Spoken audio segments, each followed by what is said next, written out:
K-State Culturally is virtual programming centered on celebrating, uplifting, and educating the Wildcat community through the lens of communities of color connected or affiliated with Kansas State University. Hey everyone. Today I am hosting an interview about life after college, brought to you by K State Culturally from the K State Alumni Association. My name is Cara Bruce, and I have some great panelists here with me today. So please, panelists, one by one, let's begin with John, Jody, and then end with Aaron. Please share your name, the year you graduated, and your current profession. Hello, everyone. My name is John Coburn. I am a 1985 graduate of Kansas State University. I graduated my degree is from the College of Business, and I was a marketing major. And I am currently a data coach at a high school, 7 through 12, in the great city of Cincinnati. So welcome to everyone. Hi, I'm Jody Kaus, and I graduated from Kansas State in 1991 from the College of Arts and Sciences with an English philosophy pre-law degree. Went on to get my law degree and went into the financial planning business. But for the last 11 years, I've been the director at K-State's Cara Financial, which is our peer-to-peer financial education program. My name is Aaron Williams, and I am a graduate in 1980 from the College of Business, Marketing and Accounting. I currently am a sales professional for Ricoh Corporation. Okay, thank you all so much. I want to dive right into the interview. So today our interview is going to be about life after college, when that comes with budgeting, financing, anything that deals with money after college is the focus of our interview today. So I'm going to begin. The U.S. News and World Report quotes, "A budget is a spending plan based on estimated income and expenses over a set period of time." So my question to you all, so whoever wants to answer this question, or if you all have different opinions on this question, I kind of just want to get, what do you do to begin your budget? So the article included setting goals, how much you are to save, your expenses, and how to stay on track. Do you guys have any input or any opinion on how you begin your budget and how to stay on track with your budget? I'll just throw in that this is definitely a topic that we help a lot of students with, and we have them do it in kind of a three-step process. First step, just estimating kind of what they know and understand about their income and resources and their expenses, just trying to seeing if they have a feel for where their money's going. Before they then really start developing a roadmap. And it is a roadmap to really help you reach those financial goals that you want to achieve. So then the second step is really looking at your records, understanding from your bank statement what you actually did over a month time frame, pulling out receipts if you're using cash, looking at your credit card statement, looking at your income statement. So just gathering kind of the information that you need to understand actually what happened. So comparing what you think happens to what actually happened is really when those aha moments happen. You say, I thought I was spending $50 a month eating out, and it's really $150 a month after I add it all up. So really keeping track and then looking over that information, understanding which ones were needs, things that you definitely have to pay for, and which ones were the wants, the things that you want to pay for, but don't have to if you don't have those resources available. And then you set the plan. But you're right, the hard part is sticking to the plan. So that's where we recommend having somebody hold you accountable, either another person, a friend, a service like PowerCat Financial can hold you accountable and say, hey, let's follow up in a month and see how you're tracking with that plan that you established. There's also apps available. So maybe an app like Free Mint budgeting app you can put on your phone, or an app that your bank might provide that can hold you accountable and sticking to the plan, because it's really about behavior change. A lot of things around money is not math. It's not the 1 + 1 = 2. It's really, did I set up a habit and a behavior for myself that I can follow? Just like sports, music, anything where you want to improve upon, money really does come down to creating those habits and practicing it. building on what Jody was saying, I think what's really important too, from an ethnicity standpoint, being a Black college student, one of the things is that my mother had taught me these things a long time ago when I was like probably 10, 12, 15 years old, where I actually had a savings of $500 before I, probably any other kid had that kind of money. I think what's really good about what Jody mentioned is that recording is so important. I would be a dinosaur. So for instance, today, because I still use a checking account, but it helps me with recording. It helps me with making sure that I'm on task, what I'm spending money on, what she was saying before about your needs and your wants. As you grow with income, you'll have more needs that you'll think you'll need just because of the fact that you'll want to bless yourself with something extra. But the thing is that it's really important to make sure that you stay on top of the things that are important, like keeping track of those records. When you keep track of the records, and I think you maybe Jody can share a little bit more as well as John on this, is that debit cards are the thing of the today. People have their debit cards and they take them out as if they were a credit card and they spend them, and I don't know if they come back and record what they did. So keeping track of whatever your statements are and all that, that's really vitally important. And I would say that it's really important to make sure you stay on track of the recording aspect of it.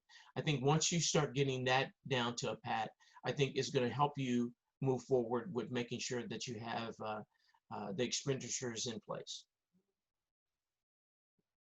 So to talk about that a little bit further, I think also you've got to think about, okay, so once you get your first check, how are you going to spend this?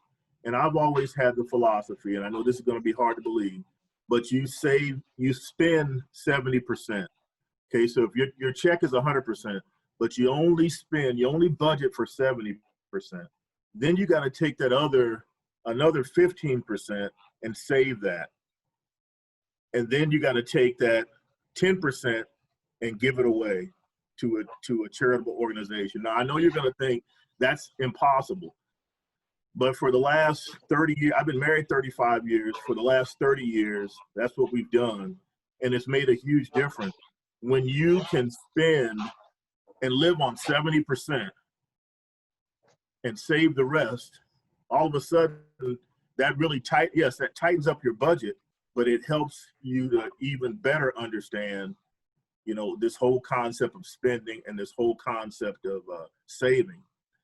Now, even before you do that, and I agree with Aaron and Jody, you have to have a catalyst or reason as to why you're even doing this. So why is it important to save? Why is it important to watch my budget? Now, for me, it was when I was younger, and I can remember clearly my parents sitting at the table, and every month there would be this huge argument about money. There'd be this huge fallout about expenses and what did you spend here and what did you spend there. And I made a declaration as a very, very young person that I didn't want to live my life like that, and I never wanted to be broke. Mm-hmm. And so I made a conscious decision, and my wife can tell you this, when we first got married, even when we were first dating,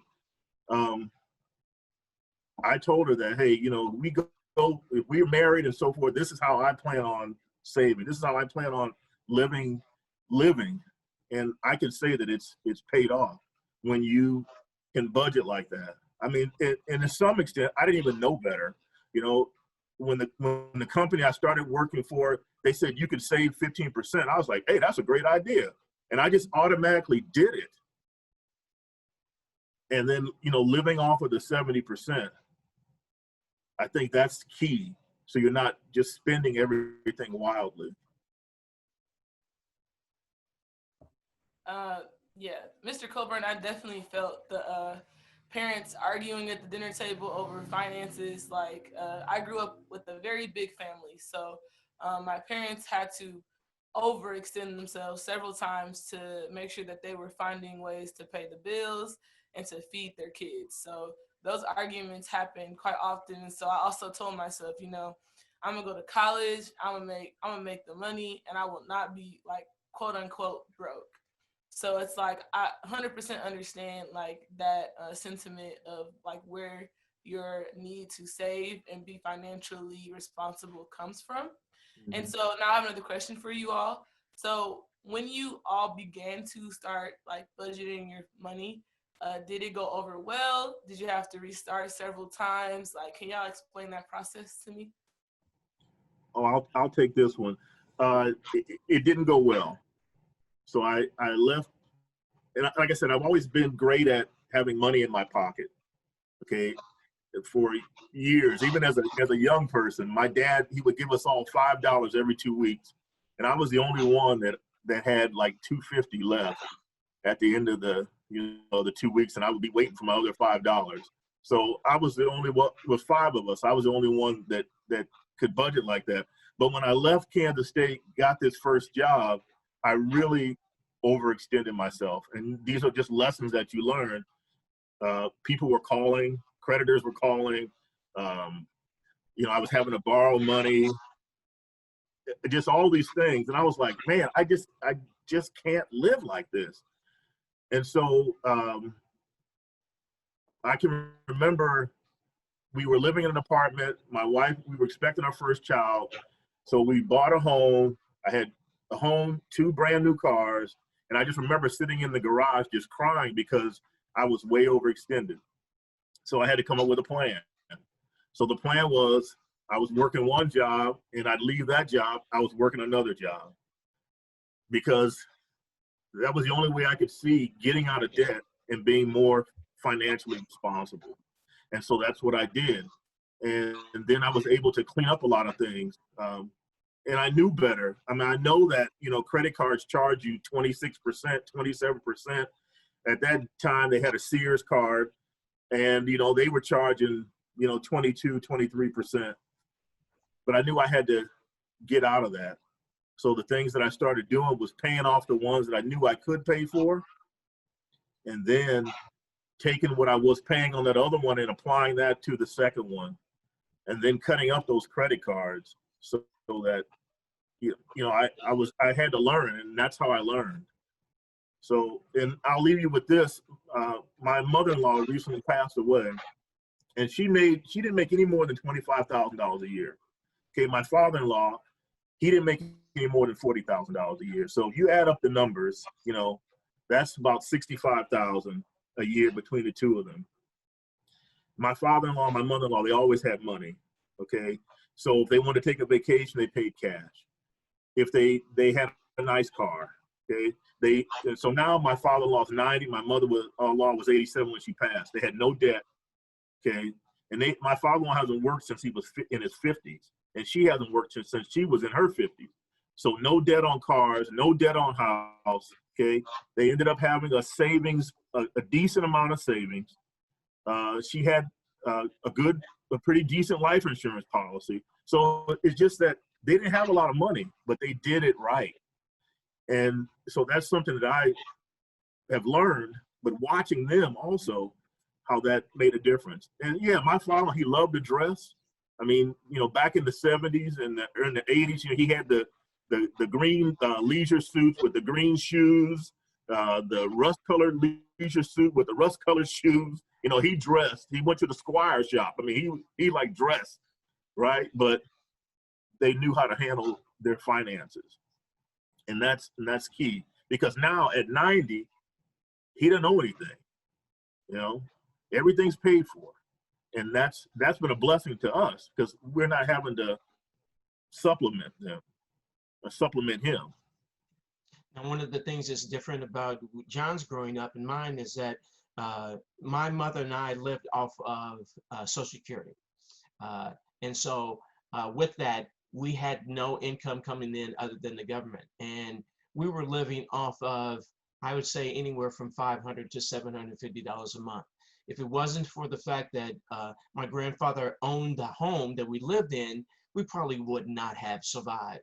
But one of the things about what she did was she was very meticulous about how we spent money. We bought canned goods when they were like on sale for like 2 for 2 for $1 or 3 for $1. We went and bought those, and we had them down in our basement, which is cooled down there. And so we would keep canned goods, and we would buy in bulk before, you know, the big stores even existed.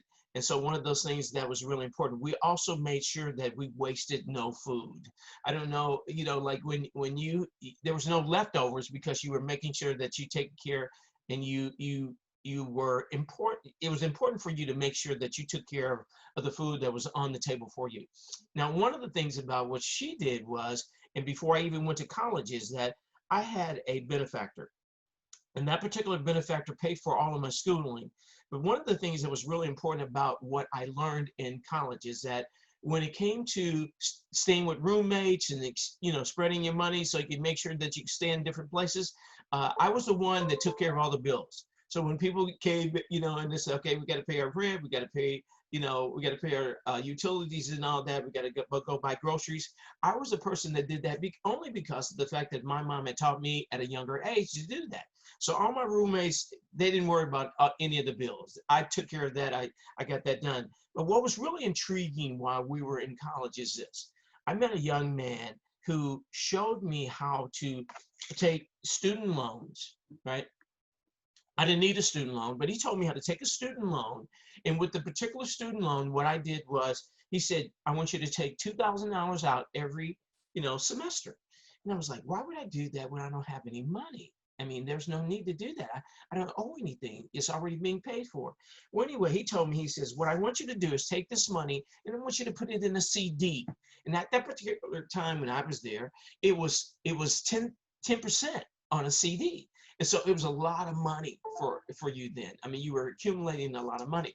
So I took the 2,000 that particular semester, and I didn't run into this gentleman until like I got 2 years left into in college. And so I took 2,000 and I put it in a CD, paying 10%.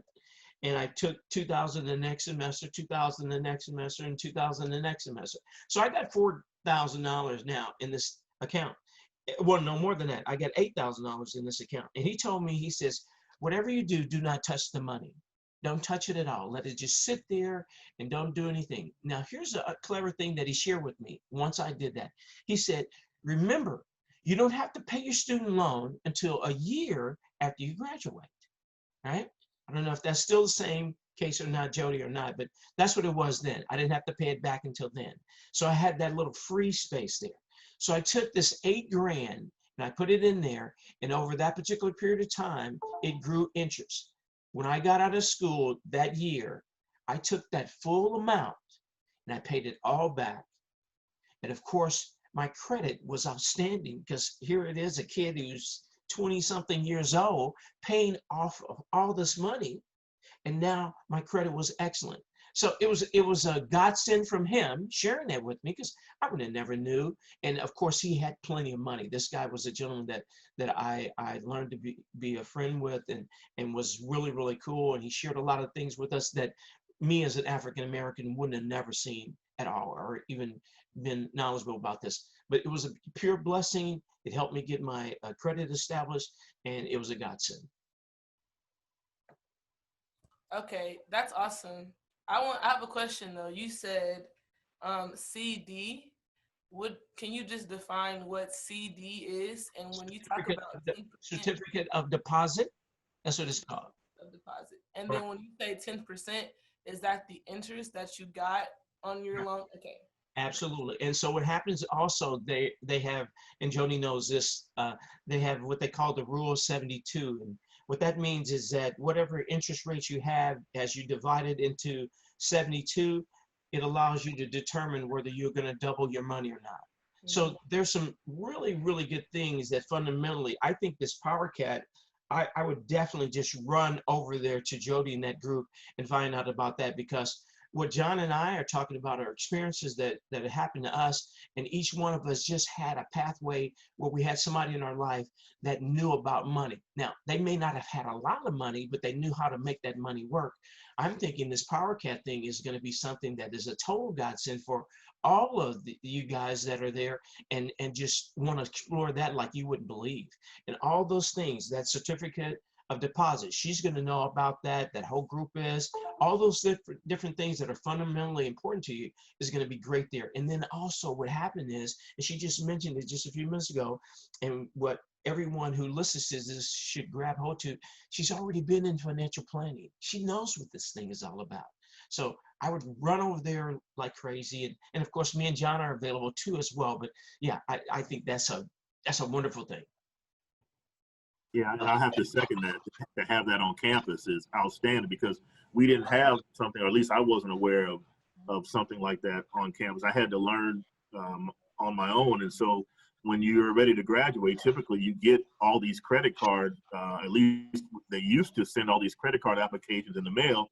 And the first thing you do is you fill them out and not realize that the interest rate is, 20, 25%. It was 21% back then. Yeah. So, you don't realize what you're getting into. And if you charge, say, $500 and you've got an interest rate of 21%, I mean, somewhere along the line, if that's monthly, then you're going to be paying, $100 is probably yearly, but it's a lot of interest that you're paying for that small item that you purchased. So yes, I think, and I'll definitely let Jody talk a little bit more, but like Aaron said, that's a resource that's on campus. Sounds like it's free. I would run to that.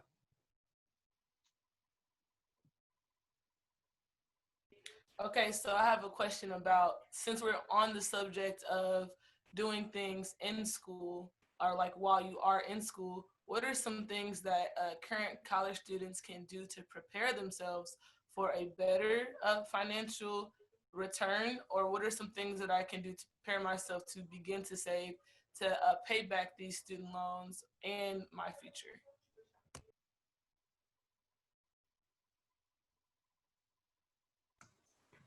Jody would have something. Yeah, I would just start with educating yourself about your student loans. I think a lot of students, either somebody in their family is making those decisions for them, or they're just going on to accept and clicking the button on the computer and not really understanding in the big picture what that means for them. And so there's different types of student loans. Some are better than others. Some the interest is paid for you while you're in school. Others start to accrue interest immediately. Then there's the Parent Plus loan that a lot of families may take on, that as an obligation of the parent actually, and it has a higher interest rate, and the interest begins while the student's in school. So that's something that we would really love to sit down and just help students first understand and really do a budgeting process before they accept those student loans, and so they don't borrow more, or borrow those higher interest rate loans if not needed, and make a financial plan around those decisions. But then once they look ahead, they can use calculators. The studentaid.gov has a really good loan simulator that will illustrate for them exactly the amounts of those student loan payments. And there's lots of different repayment plans available. And if they're in certain professions, they may actually qualify for some of the loan forgiveness programs. And so those are things we want students to be aware of. If they are in public service or in government work or nonprofit work, that they may qualify for some of those plans. So it's all about educating yourself about those options and opportunities, and making sure that you incorporate those strategies in your future plans, and look ahead to what that picture may look like. Our Career Services Center actually surveys all of our students when they graduate and asks them what their starting salaries were. So we have a really good database of what a starting income may look like in all the different academic programs on campus. So talking about what is that gross income going to look like? What is your net income after taxes going to be? And then running a scenario of, okay, now I will have this net income to live on. What are my obligations going to be for either my student loan repayment or other financial goals? And then can I live on the rest? So it's a really comprehensive process, and really just setting aside time for money management is really important. We all get busy. We all have so many things pulling at our time management, but I know students are really good at time management because you have to juggle so many things. So continuing to always incorporate time for that money management in that schedule is really important.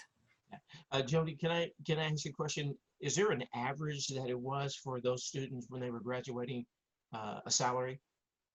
Oh, an average salary? I'm not sure that it's probably $55 55, I would guess, 50-55. You know, we have the engineering students and students in certain programs that start a lot higher, and we have other programs that are less, but I don't have that exact number, but I would guess it's probably going to be in the 50-55 range. So Cara, what I would say in that particular situation and what I've experienced not only on campus, but as well as outside of campus. On campus, I would say take advantage. One of the things that we don't do as students is take advantage of the resources that are available to us. And like I said, John and I both have just mentioned that we don't know if this was available for us, but for you guys, that is so powerful. But the only thing about it is this: we may complain, we may say, well, we don't have this, we don't have that, or I haven't done this, but it seems like it's right there in front of you. So again, I would express, whoever's going to be watching this video, take advantage of the opportunities that are available to you and just explore those right away. Do it with a friend. Do it with different people. Just don't go by yourself. Go explore and make this something as a sounding board for all the students on campus to say, hey, look, go over there and look at this as a way to educate yourself, not only on the student loans, but how you pursue and paying those back. And once you understand all the different loans that you have, your first, and this is what my wife and I did, we started paying back those student loans right away. And again, you know, just taking those loans, whatever they were, and just start, you know, putting money on them. But also, when we had the opportunity, doubling up on some of those student loan payments, because if you double up, that means in the long run, you're going to pay less interest on that. And so some of this also is delayed gratification, okay? So even today, I drive a 2005 Honda Accord with 560,000 miles on it, right? Now, can I afford a better car? Absolutely. Can I pay cash for a car if I wanted to? Absolutely. But why do I do that? Because it allows me to take funds that I would be paying for a car, and some people would have probably bought 3 or 4 cars by now with 560,000 miles on it. It allows me to take those funds and use them for other opportunities for other people, okay? Because to me, life is about helping others. So once you're able to get yourself out of debt, understanding those loans, doubling up on those payments, doing some delayed gratification, and I'm not saying that you have to live like you know, a pauper, but you have to manage your money properly. You know, because in a lifetime, some of us are going to make $1 million or more if you really think about it. And so how do you manage that? I think that's the key to having financial success. I think another thing that you should add to that financial success is this: you have to start early. I mean, like someone at your age right now, if you start early and building on what John was talking about, where the 70, 10, 10, 10, or 70, 15, 5 and 10, whatever that may be, as you build on what your budgeting is. And again, I think that Power Cap a group will be able to help with that. But I think one thing is really important is make sure you do that early. As you learn anything in life, if you're doing any type of financial planning or anything like that, you'll see that if you don't do it early, you won't have the money. And doing a little case study too as well, at the barbershop. Going to the barbershop, I was trying to educate and try to share with the guys there what was going on. And one of the things is that some of the guys in the barbershop was not taking advantage of the money that some of the jobs were already having. So for instance, if they came in there and I'd ask them, I say, okay, are you participating in the 401k with your job? Some people say, nah, you know, I'm thinking about it. I haven't started it, but no, you have to do that. If they're paying you 5% or 10% on your money, that's free money. You have to take advantage of those things. Those are things that are there by your company that will pay you and incentivize you to be able to save money. The other thing too is that if you went and looked at a 401k for an African-American family and a Caucasian family, you will know. And I had them do this at bankrate.com.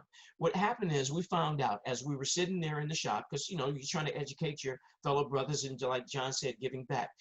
we found out that on average, a Caucasian family had $100,000 in 401k money. The African American family had 80. So there's a $20,000 difference there. Now, it could be due to income or whatever, but like John said, John and I both have done well on our jobs, and we've earned well over $1 million. And that doesn't make us like we're professionals or we're all better than anybody else. But what it did was it taught us to make sure that we were humble about what we earned, making sure that we're diligent about it. And like I said to you before, take advantage of what's available to you. The other thing too is that John's relationship is a little bit different than mine. My wife didn't grow up the same way as far as the money management aspect of it, because her mom had 7 kids, right? And so one of the things, it had nothing to do with the number of kids, but it's the way the money was managed. You know, she didn't have that much to manage. And so what happens is we came from different backgrounds. I'm a money manager, she is not. So when you look at endeavors, whether that may be marriage down the line or people having relationships with other people, you need to make sure you're on the same page with that.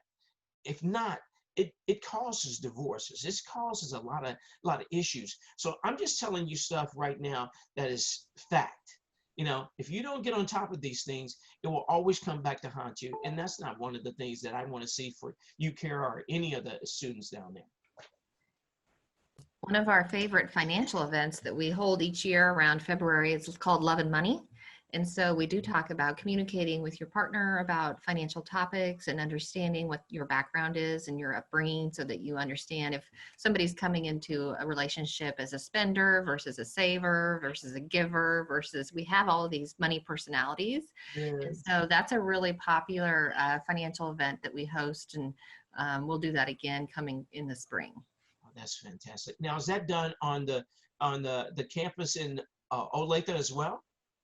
It's done on the Manhattan campus. I assume this spring we'll probably do it virtually, and so it could be accessed by all of the campuses. Yeah. Oh, great. That's fantastic. We have one. I think we have one archived on our PowerCat Financial website as well from the past. So our kstate.edu/PowerCat Financial has some of those workshops archived.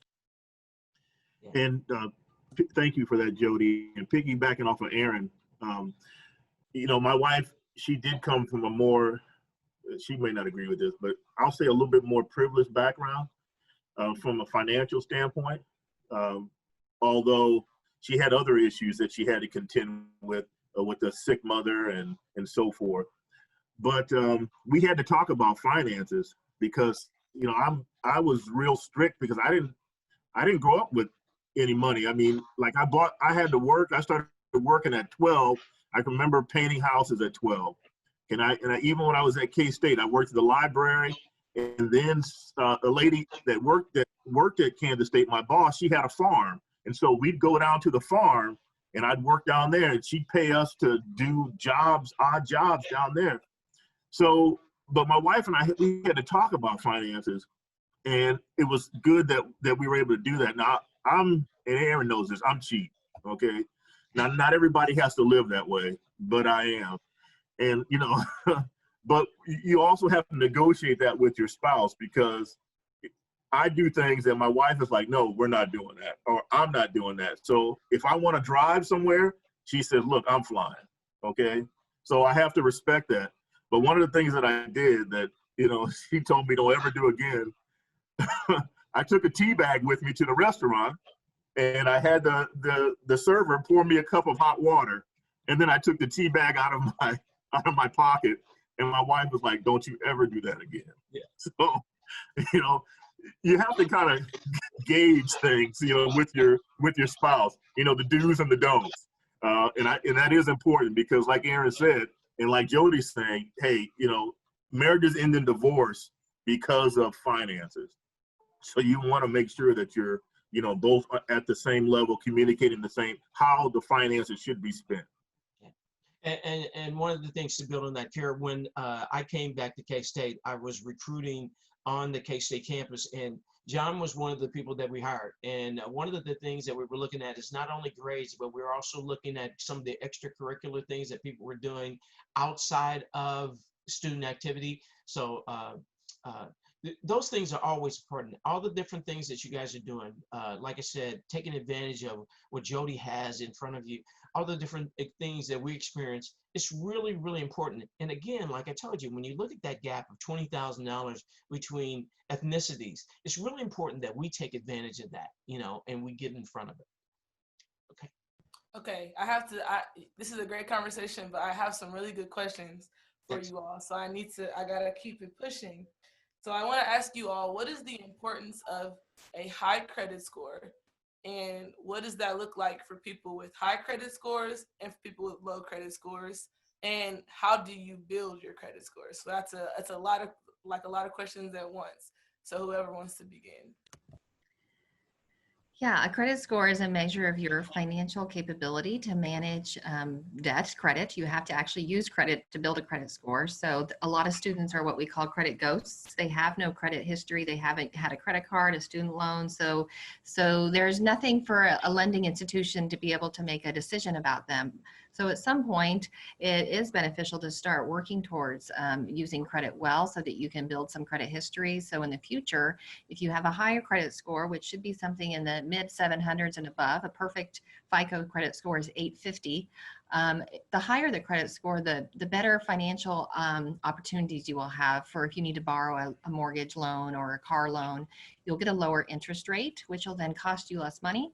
So it's really kind of a measure of your ability to manage credit, and that's what lenders will look to make decisions about that. And if you don't have a credit score or you have a lower credit score, they may not lend you any money, or they may require a cosigner, or they may charge you a higher interest rate. So we have a lot of information on our PowerCat Financial website about the factors that go into building a good credit score and how to do that well. And that's definitely something we like to sit down with students and talk about before they start using those credit cards, so that they go into it with the knowledge and the understanding of how a score is created and how to monitor their own credit score. Credit scores can also affect employment. It can also affect your day-to-day bills that you have, like insurances and all that. You'll have a great insurance plan, and then you'll come back and your insurance will go up, and you'll call your broker and say, well, what happened here is, well, your credit went down. And so all of that is predicated on having a great credit score. And again, what she's saying, again, I keep saying take advantage. So again, anybody who's going to be looking at this video, please run over to PowerCat and make sure that you get in front of the game. One of the lesser known factors of credit that a lot of individuals may not be aware of is the second most important factor, your credit score, is credit utilization. So what that means is once they've offered you a certain amount of credit, they want to see that they've kind of tempted you with this amount, but you've had self-control and you've only used this amount. So that shows that you can manage and you're not tempted by just overspending because somebody's offered you a certain amount of credit. So for example, if you have a credit card with $1,000 credit limit, they recommend that you usually stay under 30%. So no more than $200 to $300 charged on that credit card. And that will show that you have good self-control and will keep your credit score up and moving in the right direction. And for me, and I know Jody knows the ins and out about credit score, but for me, you've got to pay your bills on time. Okay, that's the bottom line. Absolutely. And that's why you don't want to get out there and get overextended. Even if you are overextended and you can only pay the minimum, pay it on time, because a big part of your credit score is paying your bills on time. And so again, you don't want to get, and I made that mistake. You know, I got out there too far, was late, and then you got people calling you. And then you got to interrupt your day at work to figure out when can you make arrangements to pay. I mean, when I say I was out there, I was really out there. Okay. And like Aaron's been saying, I wish I would have had Jody's program before I left. But you got to make sure, and I can't overemphasize this, that you got to pay your bills on time. So then therefore, don't get overextended. You know, you may have to wait. And savings and building credit, it's hard, okay? Because I know, especially as a younger person, there were certain things that I wanted. You know, I saw people with the Armani suits on. I saw people with the nice shoes on, and I wanted those things. But after a while, you figure out that, okay, I need to plan better in order to get this thing so I'm not overextended. And that's the key to everything. It's, you know, being able to plan, how are you going to buy this?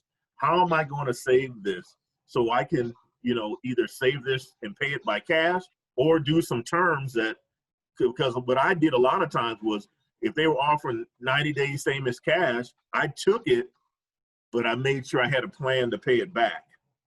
And so that's, like I said, that's key, doing things and paying things on time. So if you all are comfortable sharing, is there any way that you all make multiple streams of revenue? And how do you make like more than one income like come towards you? So like, I know you have your occupation and your career, but are there any avenues to which you make more revenue? And then if you feel comfortable explaining those and how people can get more than one like stream of revenue. Well, one way you can get another stream of revenue is having some real estate, okay? And so, you know, I've been fortunate to have another piece of property that I rent out, which brings in, you know, additional income. If you get around, if you're working with the right people, people that you can trust, you know, a group of men that I've worked with and known for a while, we've started a janitorial service, okay?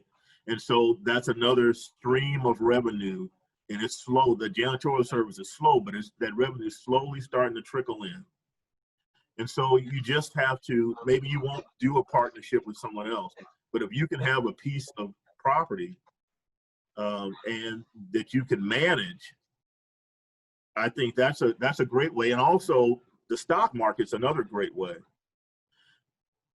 You have to understand that between March, from the pandemic until now, there has been an extreme growth of wealth for some people because of the market. So you have to understand, if you have some revenue, some extra funds that you're saving, you know, how can I understand the market so that I can make additional income? Because you can make additional income off of the market, but there's also that risk of losing that income as well.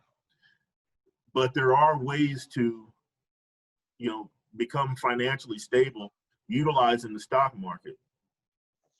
The other thing too, building on what we just got through talking about, we were talking about credit and all that. You know, when you explore different avenues, like John was mentioning about real estate and all that, if you don't have the proper credit, you're not going to be able to borrow a home for yourself, let alone try to get an additional home or property for financially building on something else. So one of the things that's really important is making sure that what we talked about before, have the plan in place. What do you need the money for? And if you do those budgeting things that we just talked about, Jody just mentioned them. She said estimating, recording, planning, making a plan. The three things she mentioned before we even started this whole conversation, those things are important. And as you look at that credit as well, one of the things that's really important is that by having a 700 or 850 or whatever it may be, you're going to allow yourself to have access to a lot of things. So as we talk about even today, all the different things we mentioned, the stock market, real estate, I'm thinking this PowerCat aspect of it is something that's going to be able to share a wealth of all those different aspects of things that you would like to explore. I think the thing too is this, is that be patient about those things. Here you are probably in your early 20s, and you could look at it and say, well, by the time I'm 43, this is what I can have. By the time I'm 63, this is what I can have. So if you look at it from a longevity standpoint, I'm looking at it, Aaron, I'm looking at it from a standpoint that when I see Cara in 20 years, she's going to be so better off than she was before at a reunion. And you come up to me and he's like, oh, Mr. Williams, I remember you. And so I'm like, yeah, Cara, look at you. And you have all the things that you desire, but you got them because you planned ahead, and you got them because you got a great score, and you got them because you took the time, like John said, of being patient and allowing those things to come to you. Yeah, I can't stress that enough about being patient. taking your time, not just buying something on a whim. Even fast food. Just think about just the basic things. Your cell phone, how you buy food, because your car, where you're living, your food, your utilities. That's what sucks up your money. So you have to figure out, okay, how am I going to manage all this? And, what do I need? Because like I said, I'm not where I am today. I had to work at it. I just didn't start out like that. Like I said, my parents, they fought over money. I mean, when I say fought, I mean like physically fought. Okay. And it was very trying and taxing as a young person seeing that. But like I said, I recognized I didn't want to live that way. So how do you set up that plan? And Jody can help you, as Aaron's talking about, with that plan to be able to manage your money so you can be successful in whatever you do. And the real thing that we're talking about too as well, it's not just those relationships, it's all the relationships you have. You'll see where there are issues. In marriage issues, relationship issues, you'll see where money can be an issue. So get out in front of that, please. This is a segue, but what John said made me think about, he said have patience. So in buying for consumers, there's a terminology called friction. So the less friction there is, the easier it is to make a purchase, the more it will happen, or the more likely you'll do it. So when they offer you, just click this, or just use your phone to make a purchase, or no cost for delivery, that reduces friction. So the more we are tempted to buy things. And so you need to put friction in place. And if that means saying, I'm going to wait 24 hours to make this purchase, that's adding that friction to that activity, and you're less likely to make an impulse buy.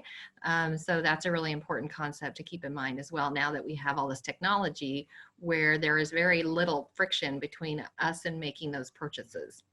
Another thing is really not those are the Cash App are the two things that people my age just, you just send it now. So it's just so much easier to transfer money into like this cloud of just having it out and available. And so that is important for younger people to hear, is to create friction, especially with online shopping, Amazon.com, having your wildest desires and needs. Like, friction is what is necessary. But I'm sorry, Aaron, please continue. No, I was saying more about what we call buyer's remorse. You come back later and just like you bought something, it's like, oh my God, why did I do that? And then you second guess. You don't want to be in that position, because all that is bringing stress on you that is undue stress that is not needed. And so again, I'm telling you, if John and I probably would have had PowerCat, we would have been well off. And right now, one of the things I would share with you is that the reason why the two of us are on the call is because we have seen each other be blessed by the jobs that we've had. We've seen it blessed by having an understanding between the two of us, because we're friends for a long, long time. And not that we agree upon everything, but I think it's really important when we took the opportunity to do this to say, let's do the right thing. Let's let them see something that is factual and real, and not like we've arrived at it. Because yeah, we've done some really, really good things to be blessed and be in the situation we are. My wife drives a Mercedes Benz. I don't. I drive a car similar to what John was talking about, but that's okay. So if we want to be fancy, we jump in her car. If we don't, it's not a big deal, So it's one of those things of making sure that you temper the things that you want. I want to see everybody that sees this video to be blessed. I want them to go over, like I said before, take advantage of this PowerCat thing, because it undeniably is one of the best things that is available to you guys as students. Okay, I have 3 more questions, and we're running very low on time. Okay. So the last question I would like a lot of input on, but these next 2 questions maybe only need 1 response. But the last question I might need all of your opinions on. So to continue, so out of the first out of the last 3 questions, what is the better option? Budgeting for future expenses or paying down your debts, and why? think we'll let Jody answer these last two questions. You know, I would say paying down your debt. I mean, that's my opinion. Because when you pay down your debt, that means you have more income coming in, and you'll have more income that you can then utilize for other purposes. So if you pay down that debt, you don't have that hanging over your head, and then you can begin to ultimately invest some of that money into things that could potentially make you money. So for me, I would say you need to pay down that debt, get as lean as you possibly can, because even in the economic times that we're in right now, I mean, you don't know if you're going to have a job 6 months from now or 3 months from now, or think about all the people that have been furloughed and unemployment's at 10%. So you have to have some type of savings, some type of plan in place in order to be able to make it through these trying times. So, is there any extra input on, does anyone think that you should budget for future expenses before you pay your debts? Okay. My next question for you all is the investment in graduate school, whether that be specialized graduate schools such as law school or med school, or whether that be just continuing your education at another university like K-State, for example, or a specialized school like vet school. The investment in grad school, is it worth the extra budgeting for a better pay in the end? I think I'll chime in on this one. So it is a big investment. Graduate programs are very costly, but you need to have a practical plan. I went to law school knowing that if I needed to work and needed to go into litigation, that's what I would do, even though that's really not what I wanted to do. I wanted to use my law degree in a different way, but I took courses in litigation in case I had to get a job.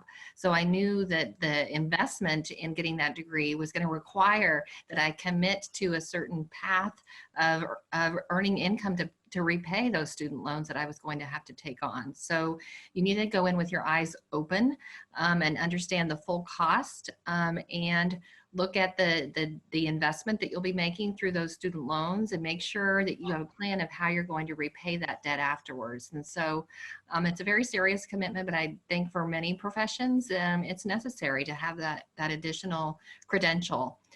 So, I think it's not a one size fits all. Everyone needs to kind of examine why they're going on to those graduate programs, but make sure they have a practical plan of what that career is that they're trying to achieve and why that additional degree is going to benefit them in that way.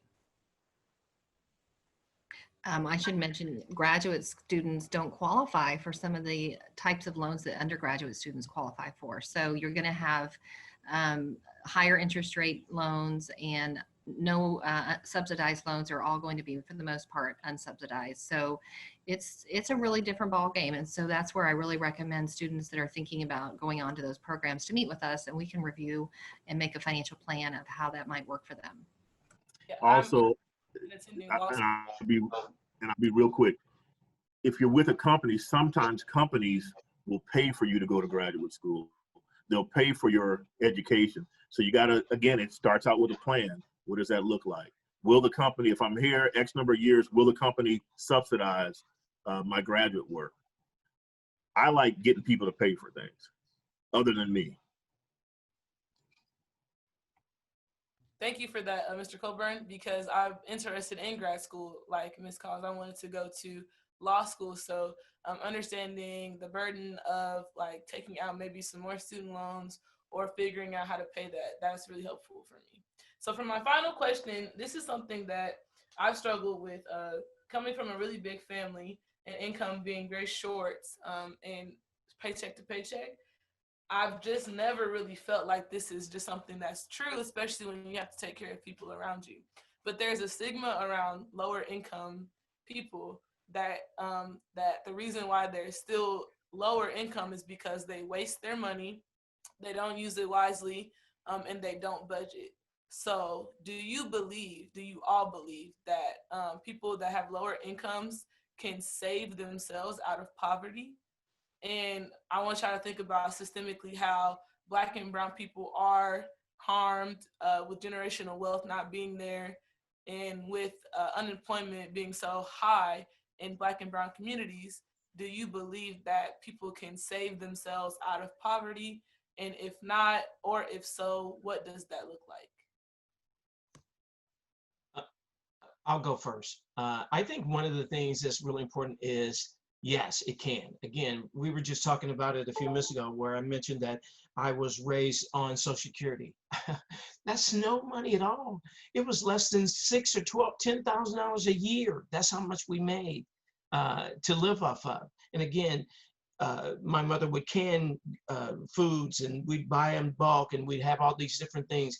And I had wonderful sisters that paid, gave her money on the way of how we were living. But I think the thing that's really important is this: don't let anything get in the way of what you can or cannot do. Again, there was no possibility of anybody thinking I would ever graduate from college, let alone even go, just because of the income that was there.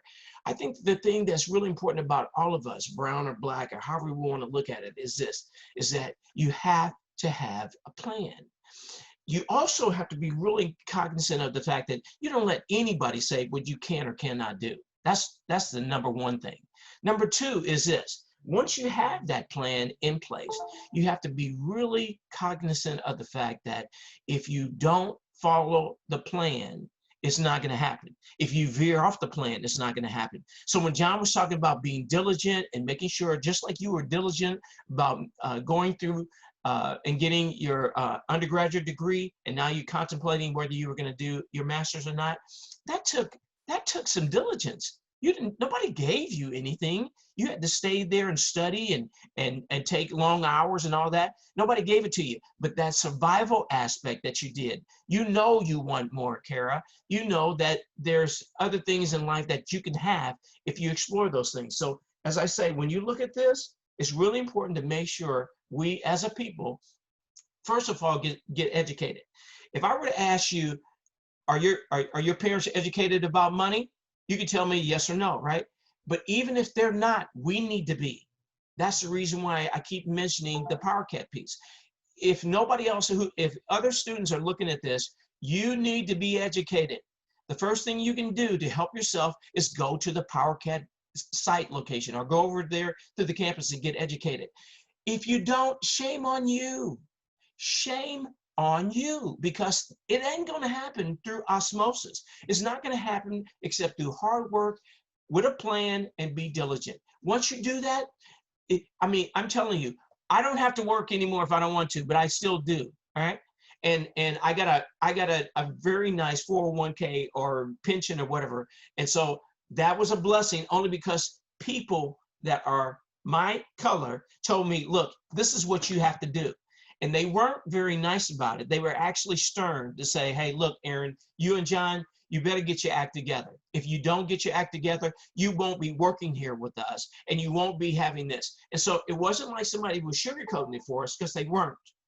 They said, look, this is what you want to do. If you want to be successful, you have to put something in this and give it a little skin in the game, and that's how you're going to survive. And I truly believe you guys, I truly believe anybody who listens to this is on a good pathway to go seek and take, like I always keep saying, take advantage of the opportunities that are there. All right, so Miss Cara, I'm thinking about your question, and I'm thinking about it really hard. And just thinking about everything that we've seen in the last 6 months that has really opened our eyes in terms of that just the African American community, the Hispanic community, and how resources are not available or they're very limited, income disparities. We see all that. So the question that you asked, can we get ourselves out of poverty?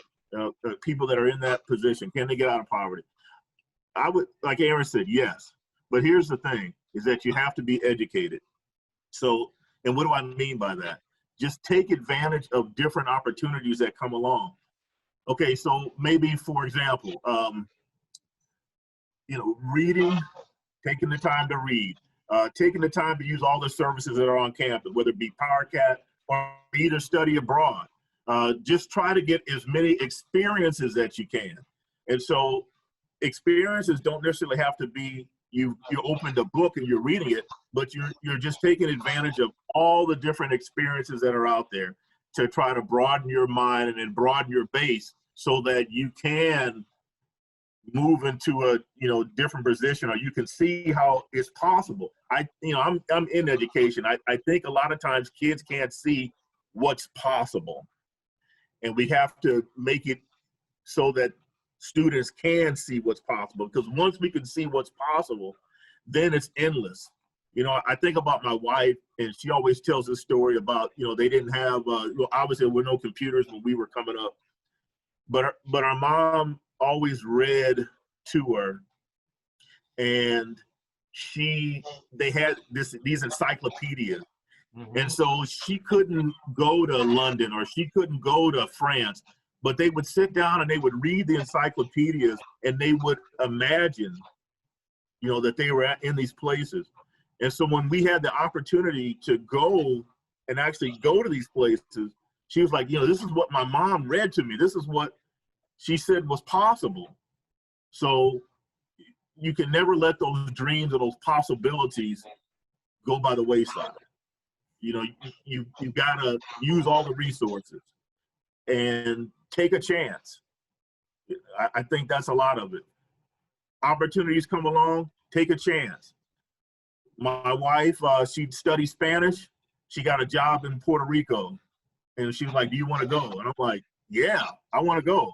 I didn't know anything about living in Puerto Rico, but we took a chance. And so I think you just have to allow yourself to be open to that. I'm like I said, I'm really torn about what's going on in our communities of color when it comes to education and resources, but I do think there are ways out, and Cara, I feel like you're on the right path, because you're hosting this, you see what's out there, and I know now you're going to act on it. If you haven't, you're definitely going to, and that's what it's all about. I greatly appreciate this conversation so much. I was letting Dr. Elmer know that I'm a student that definitely needs this conversation, because not only am I financially, I want to say, a little bit illiterate, I know a lot of other students who would greatly benefit from just having more knowledge about where to put their money, how to save it, how to make it old, and then how to continue to accumulate more. So being a student now, you just see, you're like, okay, I'm supposed to go to college, I'm supposed to get this career, and I'm supposed to make it big. I'm supposed to garner all this wealth, but it's like no one really talks to you about how to get from point A to point B. They just tell you it's supposed to happen when you graduate, and that's never the situation. So I greatly appreciate the honesty in this conversation and the lessons that you all have given me. Ms. Kaus, do you have anything to say about maybe saving yourself out of poverty? Well, I think I just wanted to paraphrase. They said basically to take advantage of I myself was a first-generation college student. I'm the only person in my extended family to have a doctorate degree, and it's because I had that attitude of nothing's impossible, and I was always curious about everything and wanted to learn more about any of those opportunities that came my way. So there's people around you that really want to help you and support you, and we're here to give you those opportunities and to show you some of those that say steps can really give you those options. I would say this too, Cara, is that I'm a first generation college graduate for my family. I'm still the only male that's ever done that, and I think, and that's the reason why I'm sharing with you, is that the determination and the desire for somebody to say whether you can or cannot do something is what's vitally important. We as a people can do whatever we want to. We just have to be educated about it. And again, me and John are making ourselves available that if you have any other students after this interview is over and they need to have conversations about this, we're available. We want you to succeed. We want you not to be illiterate. And it's really important for you to do what you just did. You said, I'm not literate.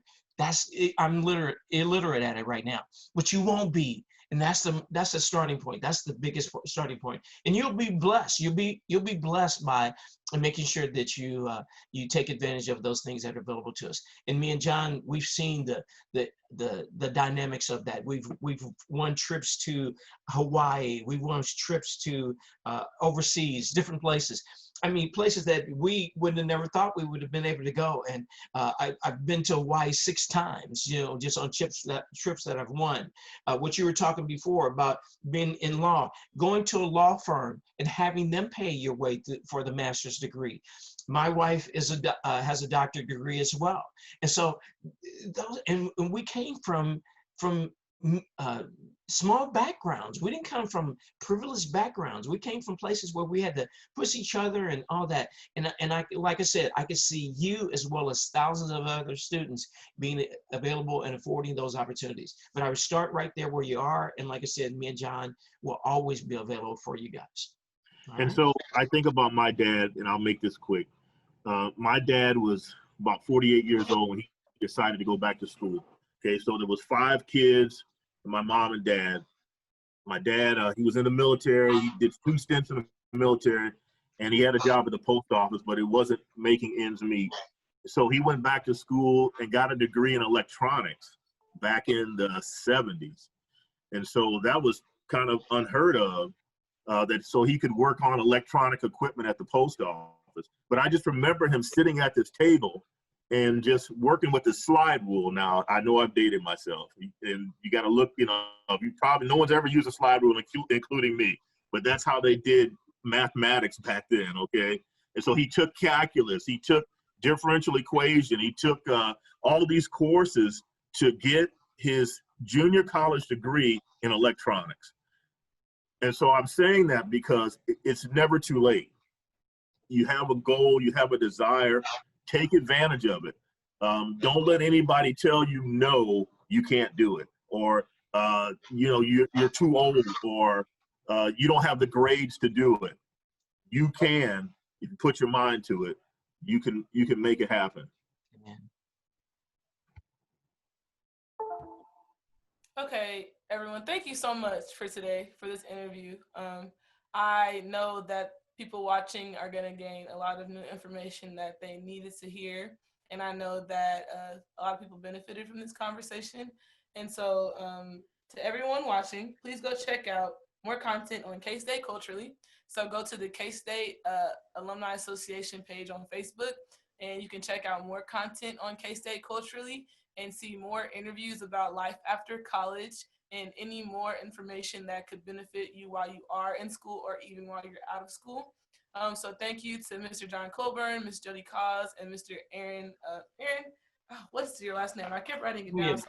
Williams. Thank you, Mr. Aaron Williams, today for all of your help. And so with that being said, I'd like to conclude the interview. And thank you, Ms. Cara. You did an awesome job. Yeah. Appreciate you. Okay. Thank you all so much.